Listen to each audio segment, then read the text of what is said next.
Bharat express में आपका स्वागत है। आपके साथ मैं हूं प्रीति पांडे। हम बात करने वाले हैं आज अतीक के गुनाहों के हेडक्वार्टर की। जी हां, अतीक के गुनाहों का हेडक्वार्टर जो चकिया में था, लेकिन उसका एक नया नाम सामने आया है। नया नाम सामने आने के पीछे की वजह क्या है, ये भी आपको बताएंगे। दरअसल अतीक का जो नया हेडक्वार्टर सामने आया है, इस पर कार्रवाई हो चुकी है। पुलिसिया कार्रवाई के बाद जब इसकी तलाशी ली गई तो कुछ ऐसे सच सामने आए जिसके बाद सवाल खड़ा हुआ कि ये अतीक का दफ्तर था, अतीक का हेडक्वार्टर था, या फिर था अतीक का टॉर्चर हाउस।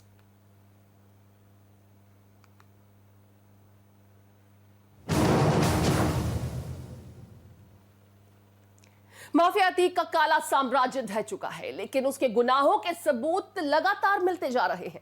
अतीक के प्रयागराज के चकिया वाले ऑफिस में दबिश दी गई, जहां हर तरफ बिखरे खून के साथ छींटे मिले, साथ ही खून से सना दुपट्टा, मौके पर खून से सना चाकू बरामद हुआ। पुलिस अब जांच में जुट गई है कि यह खून किसका है। अतीक के ऑफिस में क्या किसी की हत्या हुई थी? क्या यहां किसी हत्या जैसी वारदात को अंजाम दिया गया था? पड़ताल जारी है।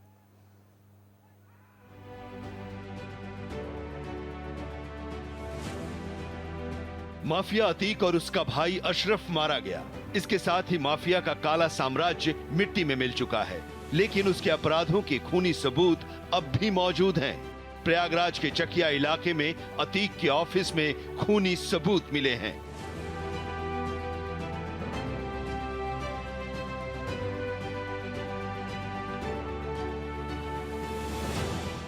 प्रयागराज पुलिस अतीक के चकिया वाले ऑफिस पहुंची तो पुलिस ने वहां जो कुछ देखा वो सनसनीखेज और हैरान कर देने वाला था।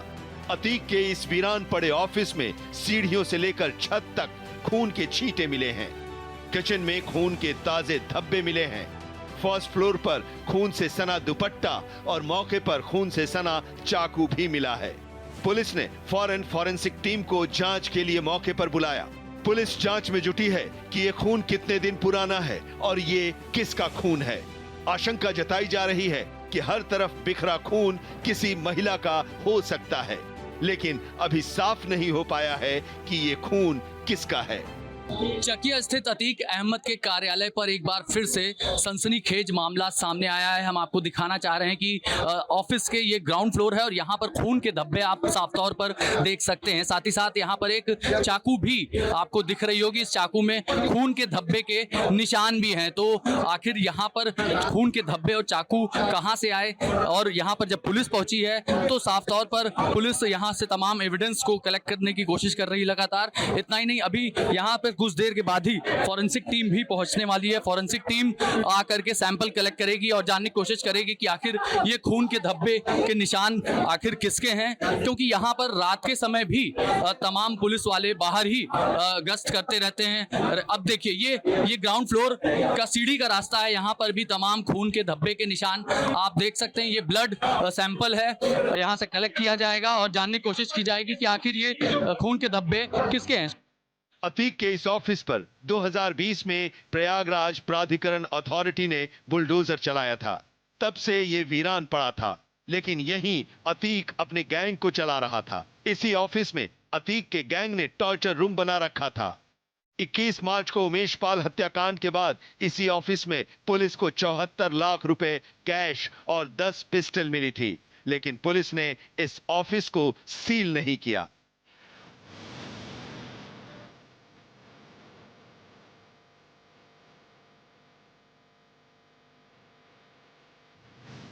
अतीक अहमद के ड्राइवर कैश अहमद और मुंशी राकेश लाला की निशानदेही पर यहीं से पुलिस को कैश और असलहे बरामद हुए थे, लेकिन इसको लेकर पुलिस की लापरवाही सामने आ रही है।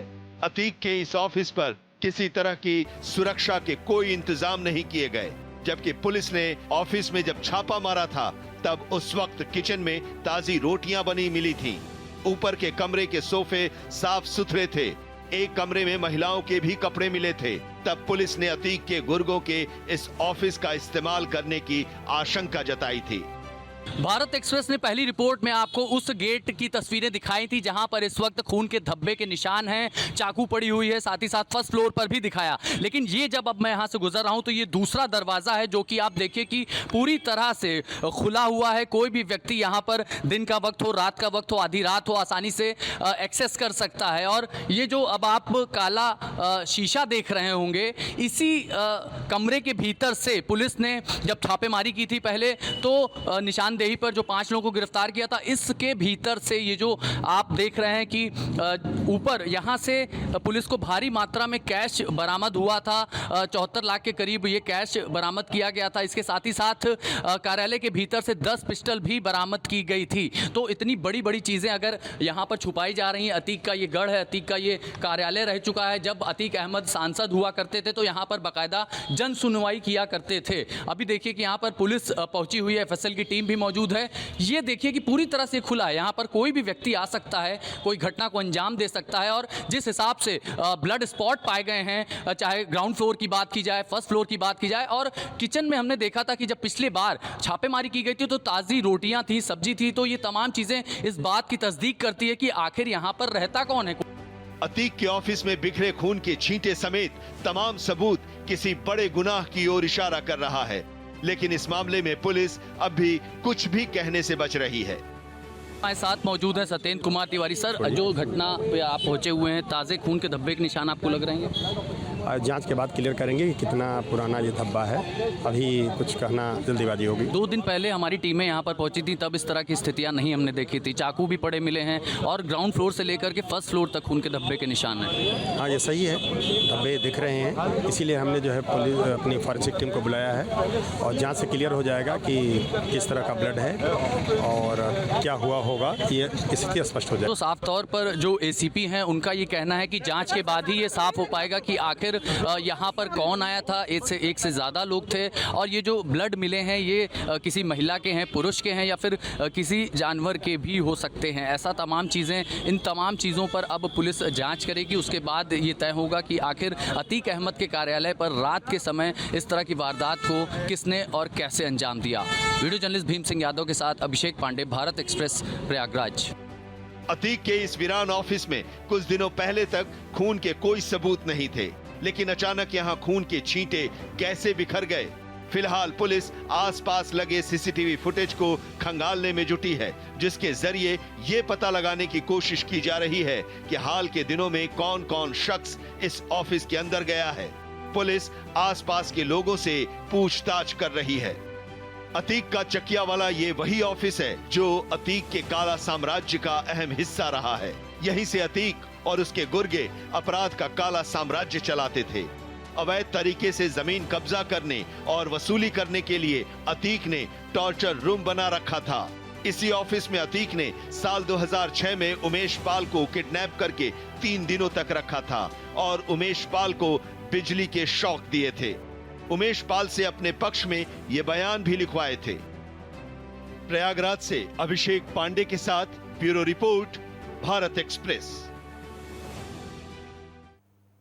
माफिया अतीक मारा गया, लेकिन अतीक के आतंक, उसकी खूनी साजिशें अभी तक सामने आती जा रही हैं। साथ ही बेटा असद भी एनकाउंटर में मारा जा चुका है, लेकिन असद का भी खौफ का साम्राज्य कायम करने के तमाम प्रयास और उससे जुड़े सबूत वो भी सामने आ रहे हैं। रिपोर्ट दिखाते हैं।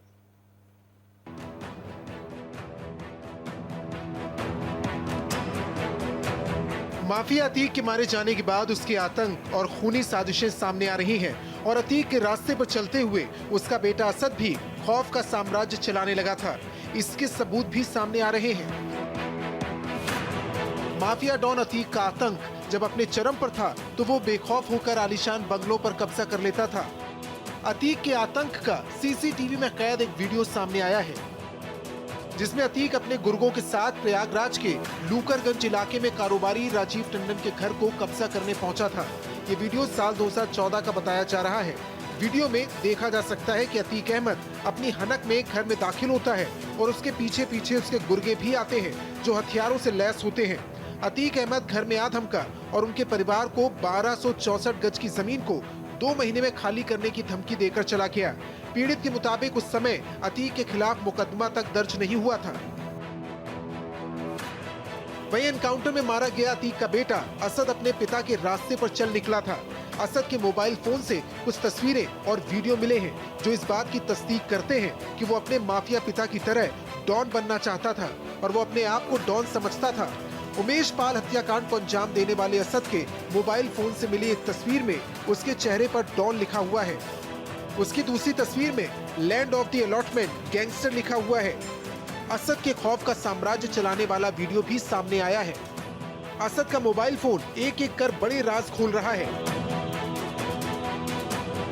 असद के मोबाइल फोन से मिले इस वीडियो में देख सकते हैं कि एक शख्स को कपड़े उतारकर बुरी तरह पीटा जा रहा है। लात घूंसों से बेल्ट से उस शख्स की पिटाई हो रही है। ये वीडियो 19 जनवरी 2021 का बताया गया है। ये वीडियो लखनऊ के एक फ्लैट का है जहां असद रहता था। इस वीडियो में 3 से 4 लोग दिखाई दे रहे हैं। हालांकि वीडियो में असद दिखाई नहीं दे रहा। बहुत मुमकिन है कि वो वीडियो बनाने में शामिल रहा हो। जांच में पता चला है कि असद के फ्लैट पर इसी तरह लोगों की पिटाई की जाती थी। पुलिस के सूत्रों के मुताबिक लड़कों की पिटाई का वीडियो बनाया जाता था और व्हाट्सएप ग्रुप में वायरल करके डर और दहशत फैलाई जाती थी। असद के मोबाइल फोन से मिले वीडियो और तस्वीरें ये बताती हैं कि असद का अंजाम एक न एक दिन वैसा ही होना था जैसा एक अपराधी का होता है, और हुआ भी वही। राजू पाल के गवाह उमेश पाल की हत्याकांड को अंजाम दिया गया। इसमें पुलिस को अतीक के बेटे असद, अरमान, गुलाम, गुड्डू मुस्लिम और साबिर की तलाश थी। इन पर 5-5 लाख का इनाम घोषित किया गया। इसके बाद झांसी के पास असद और शूटर गुलाम पुलिस के एनकाउंटर में मारे गए, लेकिन असद के गुनाहों के तमाम सबूत अब भी सामने आते जा रहे हैं। Bureau report, Bharat express. Mafia Atiq की बीवी शाइस्ता लगातार पुलिस को चकमा देने में कामयाब हो रही है। कहां छिपी है शाइस्ता? यूपी पुलिस ये जानती है कि आंख बिचौली के इस खेल में शाइस्ता अकेली नहीं है। उसके साथ उसके कई मददगार हैं। उसके सिर पर मददगारों के हाथ हैं। लेकिन अब यूपी पुलिस भी कमर कस के तैयार है। वो कोशिश कर रही है कि शाइस्ता की गिरफ्तारी को मुमकिन किया जा सके। फरार चल रही माफिया अतीक की बीवी शाइस्ता को यूपी पुलिस ने मोस्ट वांटेड की लिस्ट में रखा है।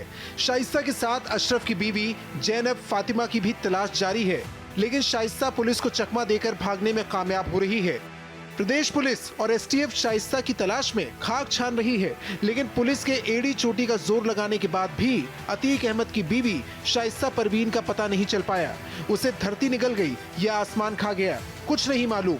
यूपी पुलिस ये जानती है कि आंख मिचौली के इस खेल में शाइस्ता अकेली नहीं, उसके साथ उसके मददगार हैं। उसके सिर पर मददगारों के हाथ हैं। अपने मददगारों के बूते ही शाइस्ता परवीन अब तक बचती चली आ रही है, लेकिन वो मददगार कौन है? यूपी पुलिस के लिए उन मददगारों तक पहुंचना अब सबसे जरूरी हो गया है। सवाल उठ रहा है कि क्या अतीक से जुड़ा कोई सफेदपोश नेता है जो शाइस्ता की मदद कर रहा है? शाइस्ता परवीन की तलाश में पुलिस ने प्रयागराज से कौशाम्बी तक छापेमारी की, लेकिन शाइस्ता हर बार बचकर निकल जा रही है। शाइस्ता परवीन ठिकाने बदल रही है, पहचान बदल रही है, भेष बदल रही है। इस वक्त नकाब उसका सबसे बड़ा मददगार है, जिसकी आड़ में वो पुलिस की आंख में धूल झोंक रही है। पुलिस को पहले अतीक के अपराध वाले नेटवर्क से सामना करना पड़ता, अब उसे मददगारों के नेटवर्क से जूझना पड़ रहा है। सूत्रों के मुताबिक अब शाइस्ता पर इनाम बढ़ाने की भी तैयारी हो रही है। शाइस्ता पर इनाम 25,000 से बढ़ाकर 50,000 किया गया था, लेकिन अब उस इनाम को बढ़ाकर 1 लाख रुपए करने की तैयारी चल रही है। एसटीएफ चीफ अमिताभ यश का दावा है कि जल्द शाइस्ता और गुड्डू मुस्लिम को गिरफ्तार कर लिया जाएगा। ये जो बड़े माफिया गैंग्स हैं, इनके पास फायर पावर, रिसोर्सेज और ओवरग्राउंड और अंडरग्राउंड सपोर्टर्स की कोई कमी नहीं होती। ऐसे बहुत सारे लोग हैं जिनसे इनका लेन देन होता है, जिनके साथ इनका व्यापारिक संबंध होता है अथवा इनके पूरे नेटवर्क में शामिल होते हैं, और इस प्रकार के लोग पूरे देश में और संभवतः विदेशों में भी फैले हुए हैं। तो इस प्रकार के गैंग से जो एसोसिएटेड लोग होते हैं, उन्हें पुलिस से कैसे फरार होना है या पुलिस की गिरफ्त से कैसे बचना है, इसके बारे में जानकारी काफ़ी प्राप्त हो गई होती है, और यही कारण होता है कि ये पुलिस के लिए गिरफ्तारी में सरदर्द होते हैं। लेकिन एसटीएफ लगातार इनको ट्रैक करने की कोशिश कर रही है। बहुत सारी जानकारियां मिली भी हैं और उम्मीद है कि जल्द से जल्द गिरफ्तारी हो पाएगी। कुछ आसपास सराउंडिंग्स में कहीं है कुछ आपको? इस पर कोई कमेंट करना उचित नहीं होगा। गुड्डू मुस्लिम के लिए किस तरीके से आप देखते हैं, कितना अभी तक थ्रेट बना हुआ है, आप लोगों के लिए चैलेंज है? ये एक थ्रेट सोसाइटी के लिए है क्योंकि ये इंडिपेंडेंटली क्राइम करने में सक्षम है। ये बमबाज, कोलोकियल शब्द तरीके से इसको बमबाज कहते हैं, जो बम को चलते फिरते बनाने और फेंकने में माहिर होते हैं। इसके अलावा वेपन्स का भी इस्तेमाल ये कर सकता है और इंडिपेंडेंटली क्राइम करने में सक्षम है। ये हमेशा से एक कॉन्ट्रैक्ट किलर रहा है। पूर्व में भी इसका जब इंट्रोगेशन हुआ था तो ये जानकारी में आया था कि ये पटना बेऊर जेल राजन तिवारी से कोई कॉन्ट्रैक्ट लेने गया था और उसके बाद इसकी गिरफ्तारी हुई थी। जब इसे सजा हो गई थी, 10 वर्ष की सजा NDPS एक्ट में हुई थी, उसके बाद अतीक ने अपने वकीलों के माध्यम से इसकी जमानत कराई थी और तब से ये अतीक गैंग के लिए काम कर रहा था। यूपी पुलिस और STF की टीम ने शाइस्ता और गुड्डू मुस्लिम को गिरफ्तार करने के लिए पूरी ताकत झोंक दी है, लेकिन शातिर शाइस्ता ने अपने तमाम मोबाइल नंबर को ऑफ कर दिया है। उसने अब तक किसी से संपर्क तक नहीं किया है। शाइस्ता न सिर्फ अपने रिश्तेदार बल्कि अपने वकील तक से कांटेक्ट नहीं कर रही है। शाइस्ता पुलिस से बचने के लिए हर दांव चल रही है। अतीक के जानने वालों तक से वो बात नहीं कर रही है। ऐसे में यूपी STF के लिए शाइस्ता को गिरफ्तार करना बड़ी चुनौती बन गया है। Bureau report, Bharat express. तो अतीक की बीवी शाइस्ता कहाँ है? पुलिस हर संभव प्रयास तो कर रही है। जहां जहां छापेमारी करती है पता चलता है कि शाइस्ता तो वहां से फरार हो चुकी है। अब ऐसे में बड़ा सवाल यही है कि शाइस्ता कब तक गिरफ्तार होगी। सवाल यह भी है कि अतीक के टॉर्चर हाउस में हुआ क्या था, वो खून किसका है, और साथ ही साथ लगातार सामने आ रहे वीडियोस अतीक और उसके परिवार के काले कारनामों को अभी भी उनकी मौत के बाद उजागर कर रहे हैं। यहाँ एक ब्रेक के लिए रुक रहे हैं, ब्रेक के उस पार कुछ और खबरें।